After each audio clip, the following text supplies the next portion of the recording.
I remember the exact moment. I remember the slight touch of ocean air passing over my skin as I stared aimlessly into the afternoon sky. It's interesting how, though generally more depressing, I actually preferred a cloudy sky to a clear one. Two vast expanses of blue separated do not have that quality of diversity that a more speckled display boasts. This is not to say that a cloudy sky is wholly unfortunate, because there were moments amidst the grey that I learned to dwell in. I learned to live in the moments where the heavens would tear through the sky as if digging through dirt, creating little bursts of pastel light in the otherwise desaturated gloom. It's as if clouds are nothing but a frame. I wonder if without them, happiness would turn into a flat portrait of stagnation.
We're almost there, Leviathan.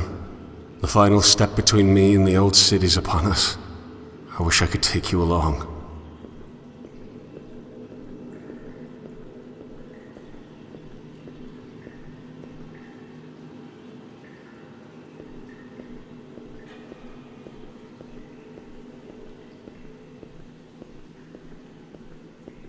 Will you remember me? After all, I could never forget you. And how can I even begin to thank you for all that you've done for me? You protected me from a world that I was too weak to bear. But now the distant shores of another reality are calling me home. To something I've never seen before. A dangerous and unpredictable world lies ahead of me. But I'm ready to let loose the sails.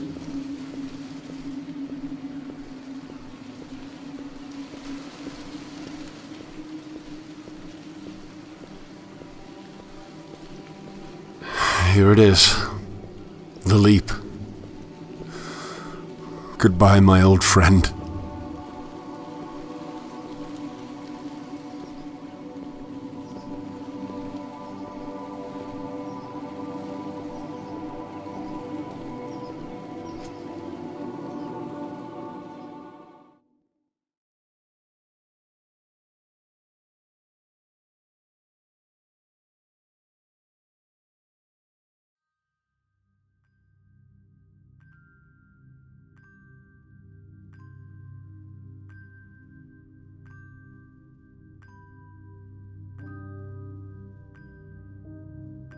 If this final dream before the new is to be trusted, then all life follows the pattern of broken progression.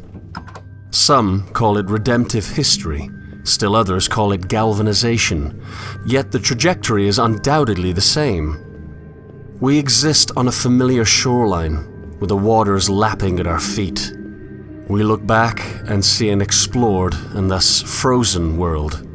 Then, as if subconsciously recognizing the need for change, we dive into a prison of even further inactivity.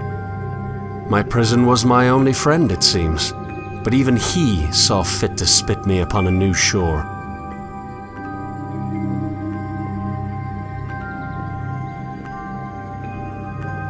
I won't lie, I do miss Leviathan. It wasn't his fault that I was a parasite, but was he necessary at all? After being cast out, was devolution in his stomach the appropriate next step? Why couldn't I have simply washed ashore to the old city?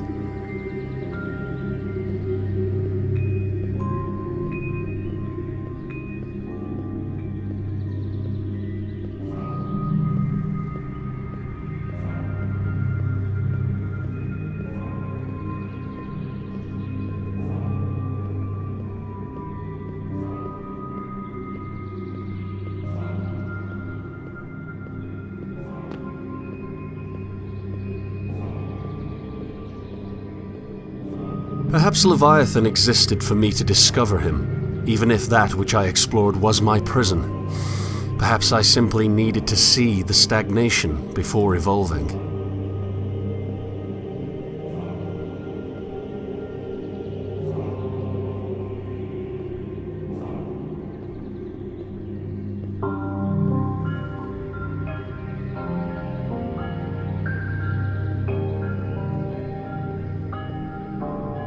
When I was a child, I was given a rowboat. I wanted to sail, so the universe built me a galleon. How unfortunate that, when I got older, I no longer wished to explore.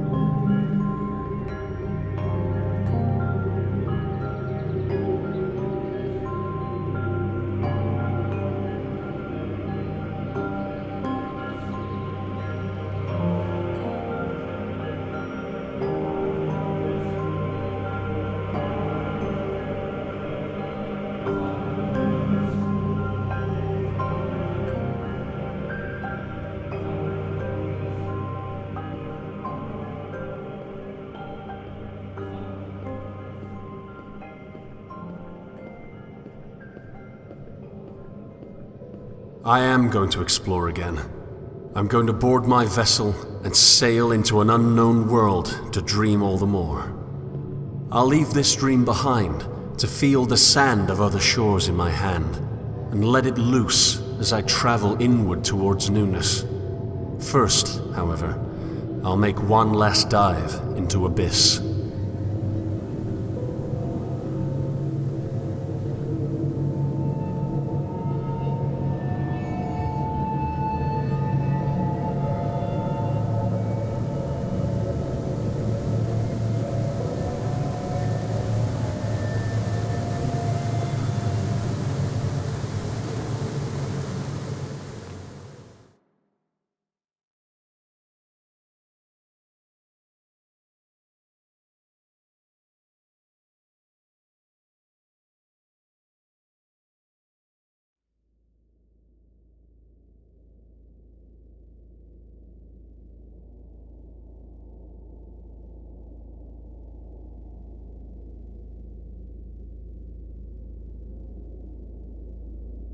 Here lies my captor, the great sleeping fish.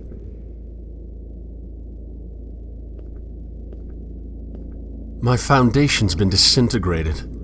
I'm left with nothing but void. However, the baby of belief need not be thrown out with the bathwater of certainty.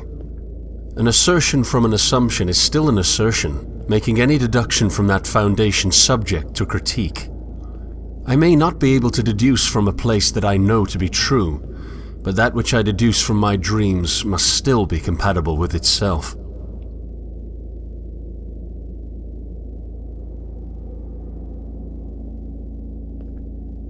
I think I was wrong. Dover isn't where my dreams died. It's where one dream took over. I dreamt that I had no dreams. I dreamt that Dover smothered my belief with certainty. In truth, a truth that I cannot know, Dover ran red. The dream of realism created a monopoly of comfortable stagnation that held me hostage until I could do nothing but cling to Leviathan's innards for safety. My belief was not truly killed, it was captured. One belief was deemed more true than another, and I convinced myself that I was correct. I convinced myself that I could be correct. What if this dream's monopoly was disintegrated? What if I could explore a multiplicity of dreams, never quite knowing which ones are a reality? Truth must be compatible with itself, but what happens when truth is unattainable?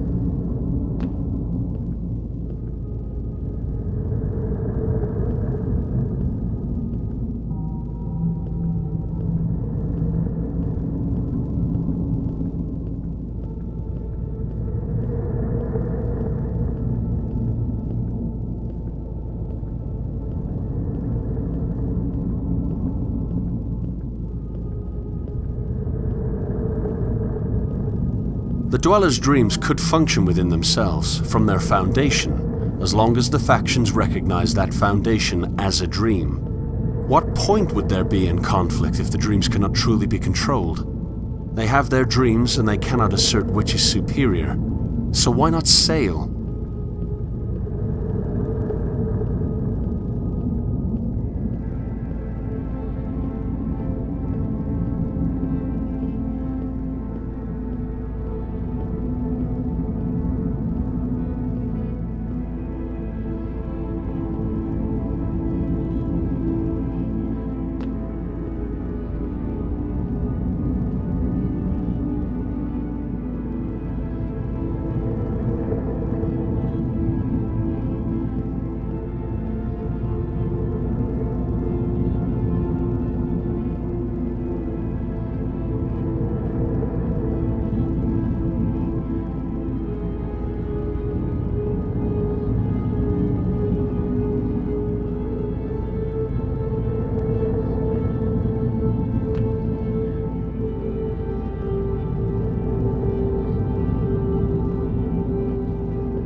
I would tell myself that the real world has shown itself like a clear blue sky, spotless in its vast and flat nature.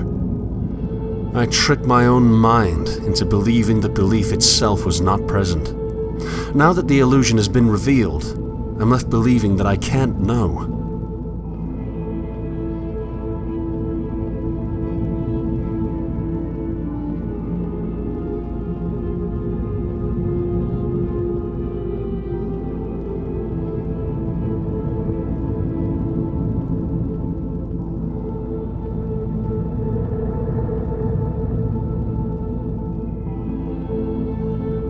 Truth must be compatible with itself based on a starting point I can't prove. I can't assert which dream is not a dream at all because they're all just dreams. Why not discover the dreams I can't control, rather than hiding portions of them away to let what I was certain of flourish?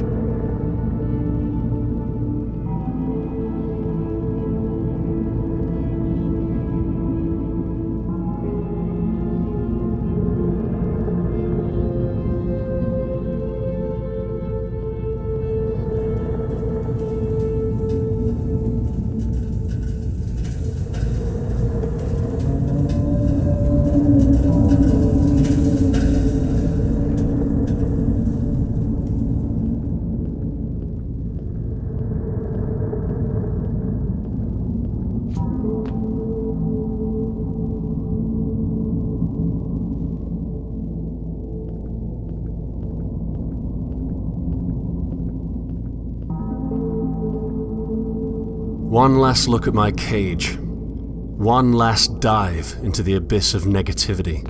A terrible world full of terrible people, yes, but that can be changed. Epistemic humility can regress to the deconstruction of stagnation. What I previously thought to be stagnation itself, the lack of any true knowledge, is simply the deconstruction of an anchor, freeing us to traverse the unexplored.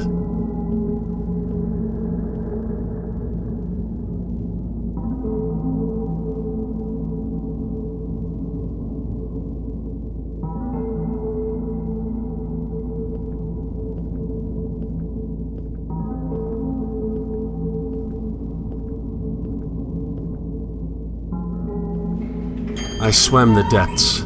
I confronted the bottom of the redemptive checkmark.